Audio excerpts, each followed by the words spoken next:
Welcome to Transformative Truths, quotes for learning, growing, and becoming. I'm Wally Goddard. And I'm Sarah Waldron Brinton. We're glad to have you with us today. We want to share another great quote with you. The context for this is the story of Alma the Younger. Right embedded in the middle of the Book of Mormon is this amazing story of someone who is the vilest of sinners, but is transformed apparently immediately. He throws himself completely on God's merits, mercy, and grace, and he is changed. And I suspect he spent the rest of his life cementing that change in his life. Boyd K. Packer said, "The thought that rescued Alma when he acted upon it is this: restoring what you cannot restore, healing the wound you cannot heal, fixing that which you broke and you cannot fix, is the very purpose of the atonement of Christ. When your desire is firm and you are willing to pay the uttermost farthing, the law of restitution is suspended. Your obligation is transferred to the Lord. He will settle your accounts." What do you think, Sarah? I think it's really interesting because God's economy does not make sense to us, does it? Yeah. And when tax season is coming up, and I think that settling our accounts is maybe on some of our minds, it is incredible that sort of the unfairness, because it is totally not fair at all Yeah. how much he's willing to forgive us. Yeah. In a sense, he says, look, if you're willing to learn from the lessons and turn to me, I'll take all your debts, all your pain and suffering. I'll just take it away and send you forth wiser and clean. And we don't deserve it at all. We don't. But we like to deserve things here on earth, and we think, okay, maybe if I repent a little better this time, then I'll deserve it. But we don't. Yeah, we like to feel like we earned it, we deserved it, we qualified for it. Mhm. The conclusion, the famous line from Elder Packer's talk is, there's no habit, no addiction, no rebellion, no transgression, no apostasy, no crime exempted from the promise of complete forgiveness. That is the promise of the atonement of Christ.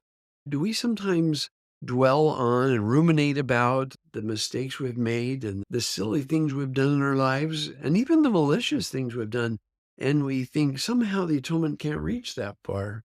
We do. I have a recent experience Great. that feels relevant. So we were at a hotel pool, and my second daughter, Bonnie, was sitting on the stairs. I had our 2-year-old, my son, was swimming with my husband. So we had 2 kids, and then Bonnie, number 3, was just sitting on the stairs, and she slipped and fell without us noticing. And I looked over and saw my child drowning, and it was a terrible, awful scene. And as I've been trying to work through it, I was talking to a wise person in my life.